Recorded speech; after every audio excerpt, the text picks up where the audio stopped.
Greetings, everyone. Hope all of you are having an absolutely fantastic day. For the past couple of days, I've been playing Aether and Iron, an indie RPG from developer Seismic Squirrel, and I've been having an absolute blast. This game is really unique, really fun, and I'm just going to say at the top of the video, I definitely recommend you give it a whirl. There are some issues, and we'll talk about that in my review, but on the whole, I think this is well worth experiencing. So I don't want to waste any time, but if you're interested in more content regarding indie games, you can be sure you'll find more of those videos on my channel. So be sure to subscribe and hit that bell so you don't miss any future videos. And with that, let's get into my review, starting with what I like.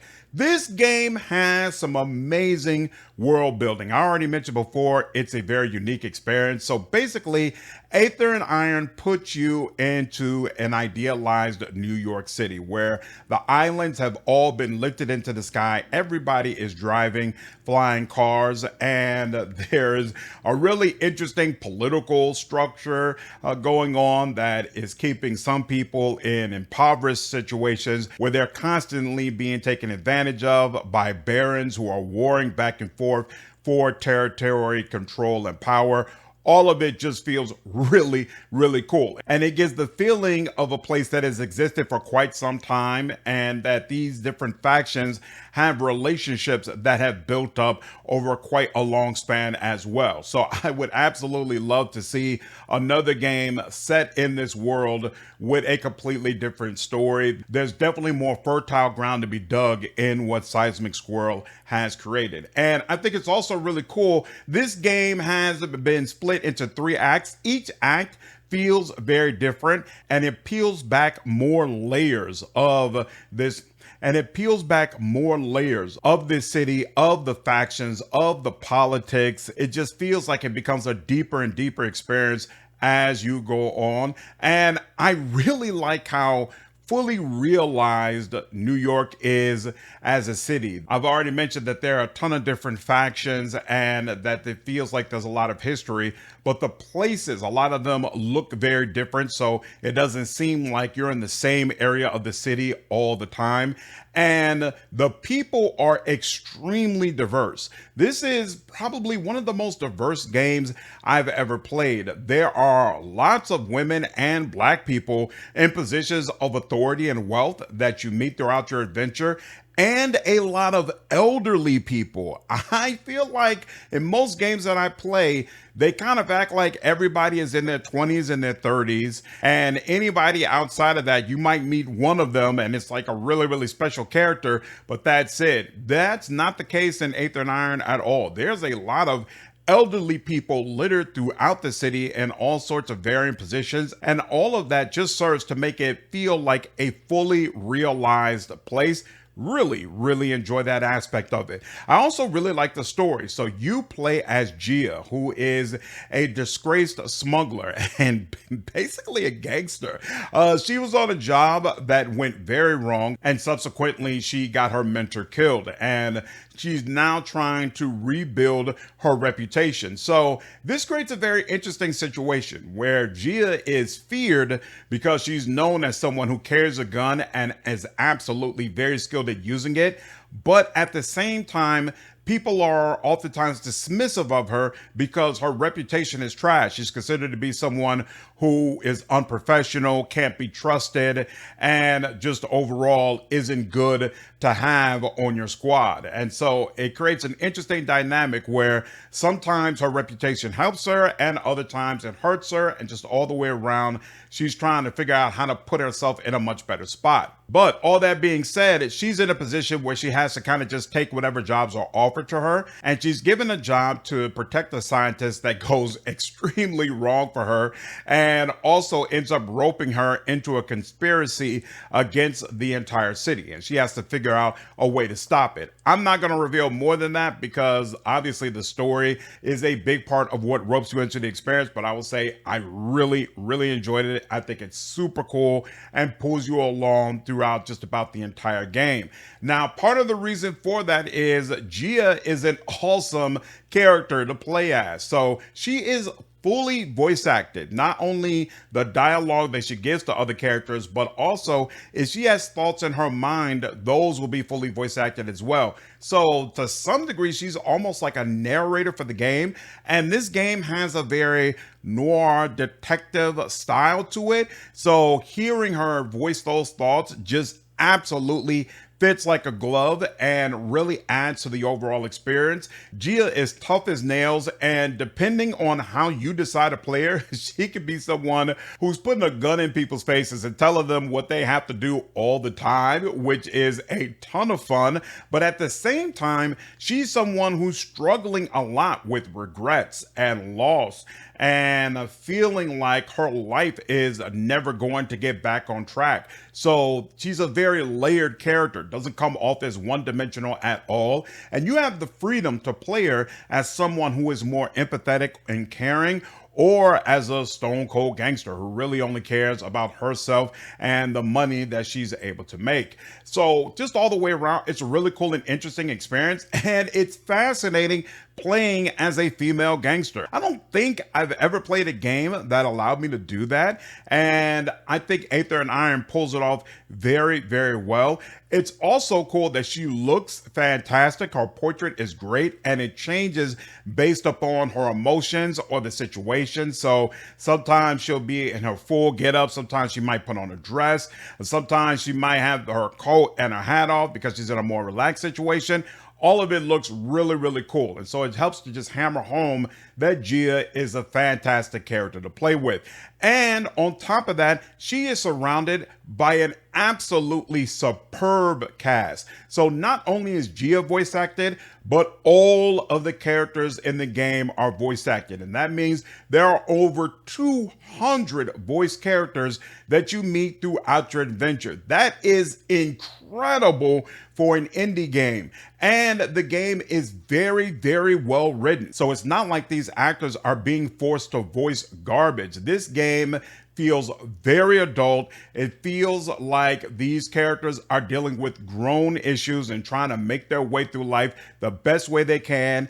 And the voices just add on to that. They're also drawn in really interesting ways. So the portraits you're going to see throughout the game, some of them are really, really freaking nice and do even more to make these characters engaging. On top of all that, many of these characters are people you'll only see once or twice.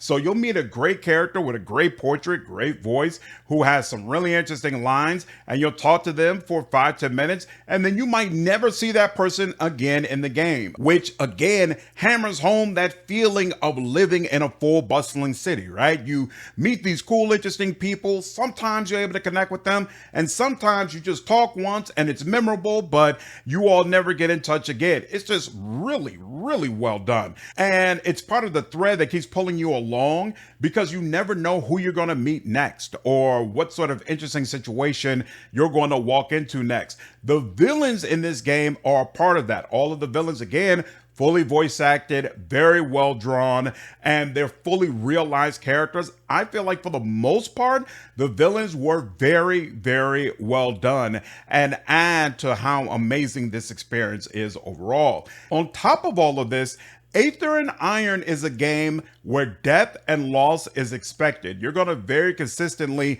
lose people that you have grown close to or that you had come to like, and you're going to watch people that you care about experience grief and have to deal with grief. That's pretty much something that's constant in the game, and it feels different. It feels, I said this before, but I'm saying it again, it feels very, very adult and hammers home that in this game, and let's be honest, in real life as well, New York can be a very cruel place and a hard place, especially depending on what station you are in. Now, another aspect of this game that I really like is the mechanics. You have a lot of different ways that you could build Gia up. So there are 3 separate trees: brass, hustle, and smarts. And each of them come with 3 skills. So for example, brass has the daredevil, brawler, and grease monkey skills.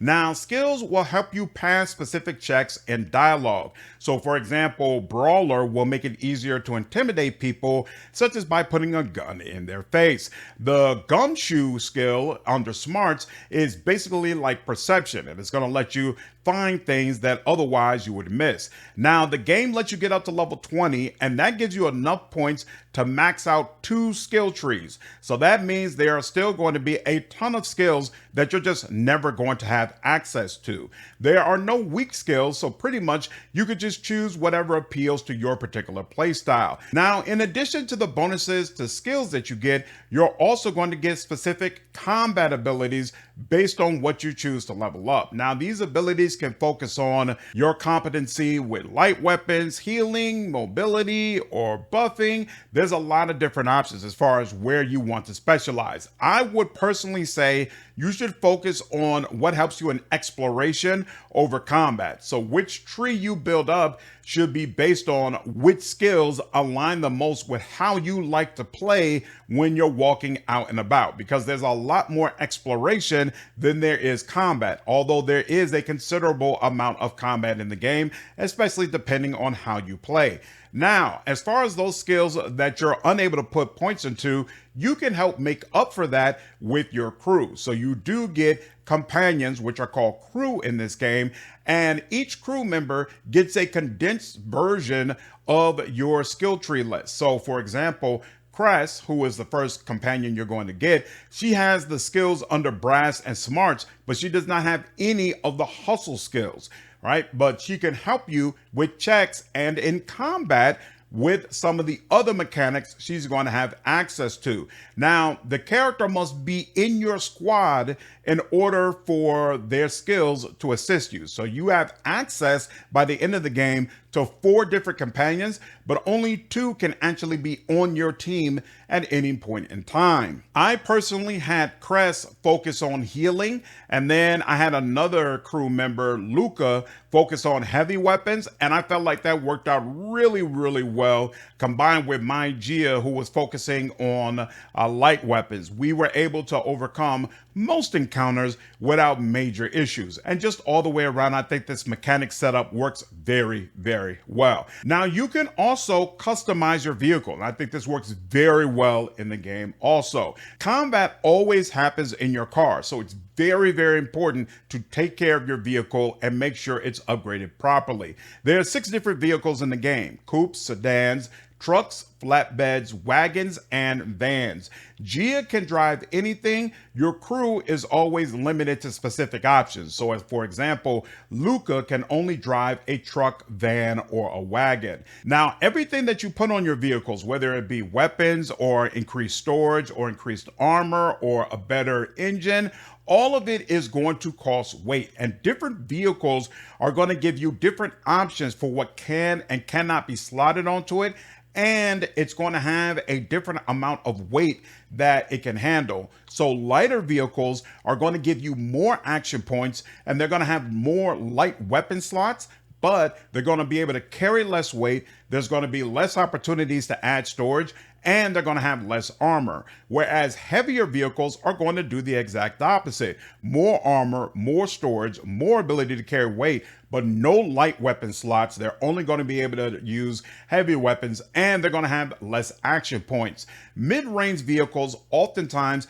are going to have auxiliary slots, which can be used to add items that will provide healing and or buffing to other companions. As far as the weapons you can put on your vehicles, there are a ton of them, and they're really fun to use. You've got miniguns, grenade launchers, sniper rifles, lasers. There are even back weapons that you can add. So you could drop caltrops on different cars, or even use a flamethrower on them, set them on fire. There are also different engines and repulsors you can add that'll give your car certain effects.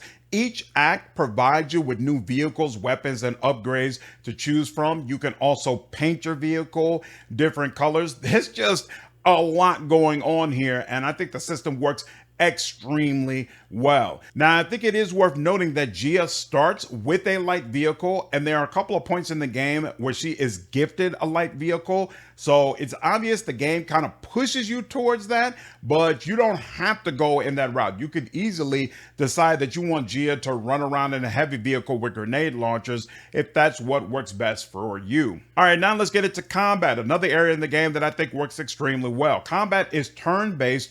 your team is always first, and you can decide the order in which your team members will act in the settings outside of combat. Movement and actions require action points, and in combat, positioning is very important. Oftentimes, weapons have to fire from a specific side, whether it be up top, or they can only fire behind you, or things of that nature. So you have to be careful about where you're moving around.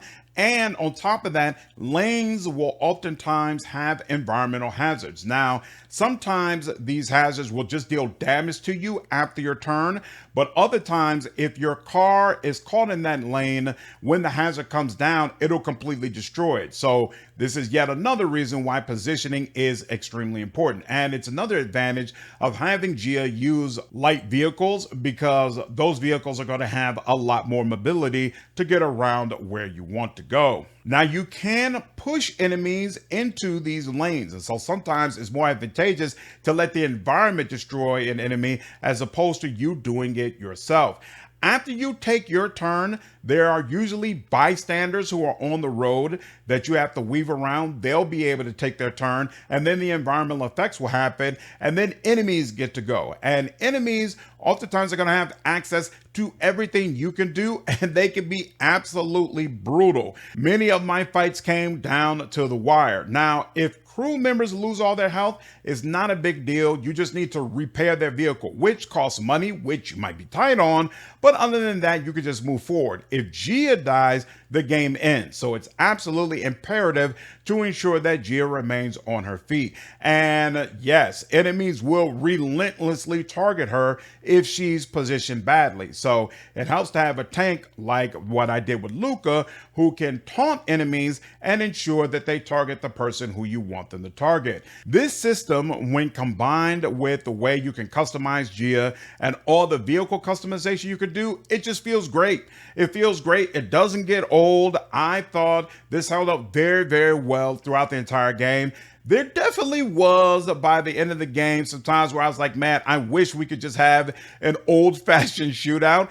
And I thought it was extremely weird that Gia never gets access to a Tommy gun. Like, considering, she's clearly a gangster, she's got the whole look, and you hear about other characters who have a Tommy gun. So I just assumed that sooner or later she would get one, but it never happens. I thought that was a little off. But other than that, honestly, all the way through, I really, really enjoyed this system and figuring out how to master it. All right, last thing I'll mention I enjoyed about this game is its technical stability. This was a super smooth experience. First and foremost, there was a demo that released prior to the game's full launch, and you can take that demo save into the game and do a full playthrough. That's exactly what I did, and I experienced no issues with my saves whatsoever. I saw a recent note from the developer saying that there's a small number of players who apparently have reported issues with their saves, but again, that was not my experience at all. So I have no idea how small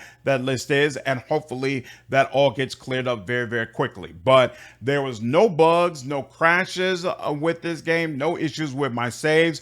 Towards the very, very end of the game, I did feel like I was getting load times that were slower than usual. Not crazy, not to the point that it was really hampering my experience. And so the only thing from a technical standpoint that happened that was an issue that I noticed is, again, in the end game, I had multiple experiences of double dialogue where basically a character was saying something and you could see the wording twice instead of just once. Again, not something that at all stops me from moving forward, but definitely noticeable. And so hopefully that's something Squirrel cleans up in the near future. But all the way around, I would say this game is very, very stable. All right, that's everything I enjoyed about the experience. So now let's move on to the one area of the game that I'm neutral on, and that is the crew, or again, your companions. So on the one hand, the crew is very well developed. Each of them got pretty sizable recruitment segments where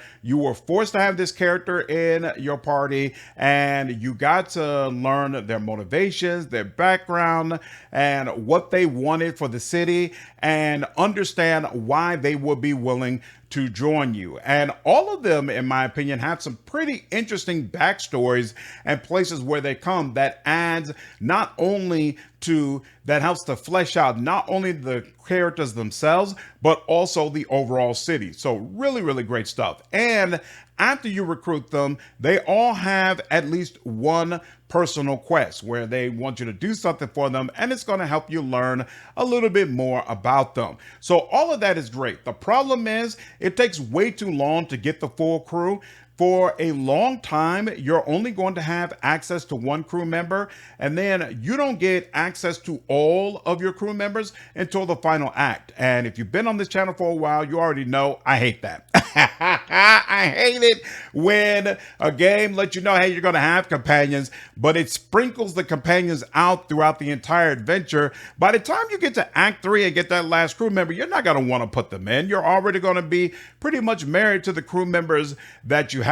And this game is no different in that regard. I also don't understand why there is such a hard cap on how many crew members you can have in your squad. Why can I only bring 2 with them? This does not seem like the type of game where it really needs to limit you to only having 3 people. You all already know these PC games, I always feel like you should have as large a team as possible. 5 for me is basically the magic number, and I don't understand. If we only have 4 crew members anyway, why can't we just bring all of them with us? Definitely from a thematic standpoint, I don't think it makes any sense in some of these sequences for your crew members to basically sit at home waiting for you to come back with a report on how this very, very serious issue developed. It makes 100% sense that everybody would be on board and helping to figure out how to resolve certain issues. All right, those are all the aspects of the game that I liked and was neutral on. So next we're going to get into the dislike section. But before we do that,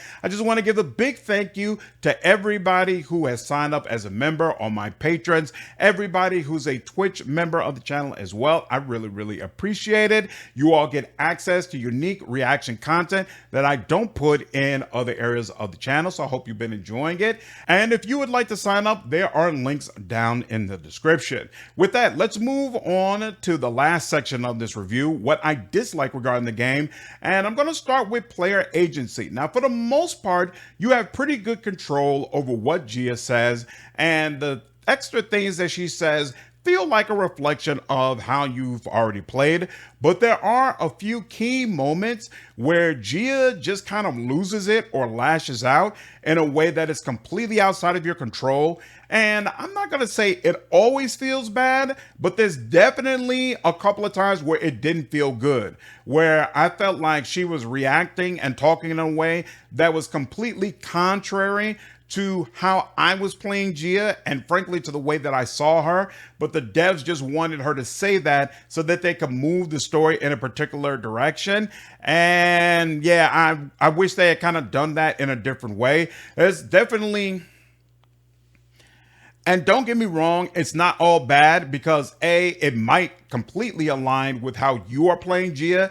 And on another note, it adds to that feeling of desperation, that tensions are high, that people are getting emotional because there's really serious things occurring. And so I'm not trying to just I'm not just trying to say it's all the way completely terrible, but it just doesn't feel good to me. And I think Squirrel should have figured out another way to try to get those story beats that they wanted. Next up, another aspect of the game that I didn't like was the Act 1 in-game boss. So I brought this up in the impressions video I dropped a few days ago, but I mentioned it with a caveat because I wasn't sure if maybe my build was a little off or there's something different I should have done. But no, I've talked with multiple other people who played through the game as well, and we pretty much all agree the Act 1 in-game boss is very poorly tuned. It feels like a completely different level of difficulty compared to literally the rest of the game, and that can be very frustrating because it's not easy in this game to just go back and do a different build.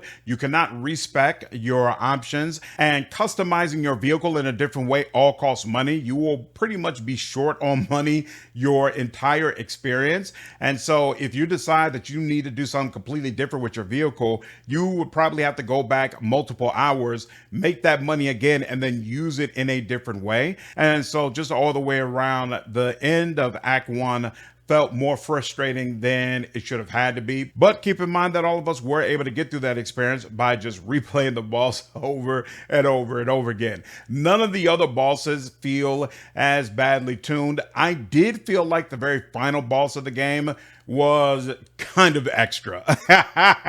Boy, than what it needed to be, but I also did finish that in one go. So by that time, you're kitted out enough where you should be able to handle anything that comes, and it's not nearly the issue that the Act 1 end boss is. But on the subject of the third act, the very last thing I'll say I disliked about this game is that, in my opinion, the third act was the best one. I feel like the villain was poorly developed compared to Acts 1 and 2. It also adds another crew member who's essentially a child, and I don't think it works. I don't think it works having a child in this vehicle running around throwing grenade launchers and using these heavy weapons against enemies and consistently pulling this child with you into these very dangerous situations. I don't like it. Didn't appeal to me. I don't feel like that crew member is nearly as good as the ones you get previously. So from my standpoint, Act 1 is very strong. Act 2, in my opinion, is the best part in the game and just absolutely amazing. And then Act 3 is worse than both of them. Now, there are still some great story beats. And as I've mentioned before, I like the story all the way around. And so it's great seeing the conclusion of it. And I do feel like the conclusion was done relatively well.